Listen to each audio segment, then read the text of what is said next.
Coucou, c'est moi. Et encore une autre histoire étrange. J'aurais pas besoin de le préciser, mais je préfère le faire quand même. À savoir que ce n'est pas mes histoires perso, hein. Je raconte juste des histoires qui sont arrivées à d'autres personnes. Et d'ailleurs, celle-là, tu vas voir que ça aurait pas pu m'arriver parce que c'est l'histoire d'un steward d'une compagnie aérienne des États-Unis qui a vécu quelque chose d'assez perturbant. Je te laisse avec lui et n'hésite pas à me dire si tu as aimé, commente, mets un j'aime et tu peux même envoyer l'histoire à des amis à toi. En tout cas, j'espère que ça va te plaire et puis je te dis à bientôt. Allez, prends soin de toi, ciao! Je m'appelle Dean Holloway et j'étais steward dans les années 70. J'adorais mon métier. C'était vraiment toujours quelque chose de merveilleux de prendre l'avion, de servir les gens, de faire tout pour leur bonheur et d'atterrir dans une nouvelle ville.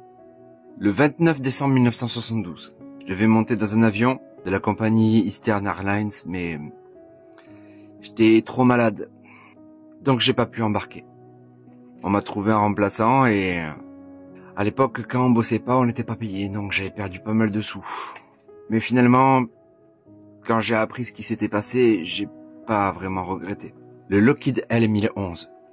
Il entame sa descente sur l'aéroport de Miami comme d'habitude et il y a une chose bizarre qui se passe. Le capitaine Ben Loft, Bert Stockstill et l'officier Don Ripo sont responsables des 101 passagers de cet avion. Ils entament leur descente à Miami quand d'un coup, le voyant vert pour prévenir que le train d'atterrissage a un souci se met à clignoter. Et d'un coup, la lumière verte s'éteint. D'après la boîte noire, on apprend que le premier officier a essayé d'aller en soute pour voir si vraiment le train d'atterrissage avait un souci, était bloqué, ou si simplement c'était la petite ampoule verte qui déconnait, comme ça arrivait souvent. On ne sait pas ce qui s'est réellement passé, mais l'avion a commencé à perdre de l'altitude de plus en plus et à se crasher. À 23h42, l'avion s'est crashé dans les Everglades. Il aura fallu que 5 minutes pour complètement perdre de l'altitude et se crasher. Alors que sur la boîte noire, rien ne semblait présager que l'avion avait eu le moindre souci. Juste des communications et ce petit problème de lumière verte. 101 personnes, 3 membres de l'équipage, ont perdu la vie ce jour-là.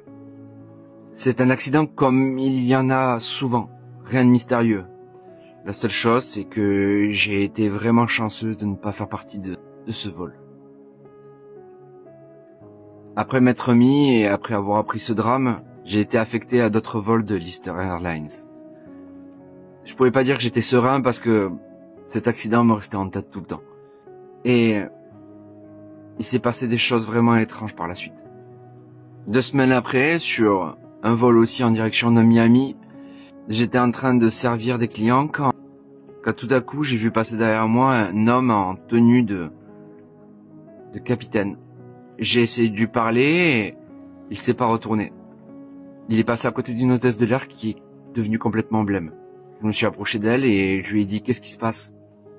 Elle m'a dit « Mon Dieu, c'était Bob Loft, le capitaine du vol 401 qui s'est crashé. » On a essayé de le rattraper, on l'a plus vu. Il est arrivé aussi que sur d'autres vols, je servais certains passagers et une fois que je tournais le dos, je ne les voyais plus. Il y a eu des rumeurs comme quoi le second officier Don Ripo a été vu aussi sur d'autres trajets. Cette histoire m'a beaucoup touché parce que je devais faire partie en fait de ce vol. Et j'ai essayé de savoir et de regrouper un peu toutes les apparitions de soit ces officiers, soit alors les passagers qui disparaissaient en cours de vol. Et j'ai réussi à trouver une chose qui a été incompréhensible. Tous les vols où ont été spécifiés des apparitions, ces avions ont bénéficié pour des réparations de pièces du vol 401. Comme si l'âme de ces personnes avait été imprégnée dans ces morceaux de débris de l'avion qui ont été replacés dans d'autres avions. Heureusement, il n'y a pas eu d'autres crashs sur ces lignes-là, mais je n'ai pas pu m'empêcher à chaque fois de me dire que j'ai échappé vraiment en tombant malade ce jour-là.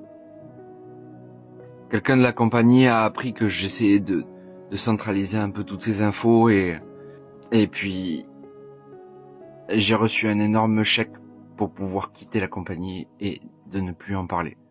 Ça fait maintenant plus de 20 ans que c'est arrivé, donc je me dis que il y a prescription.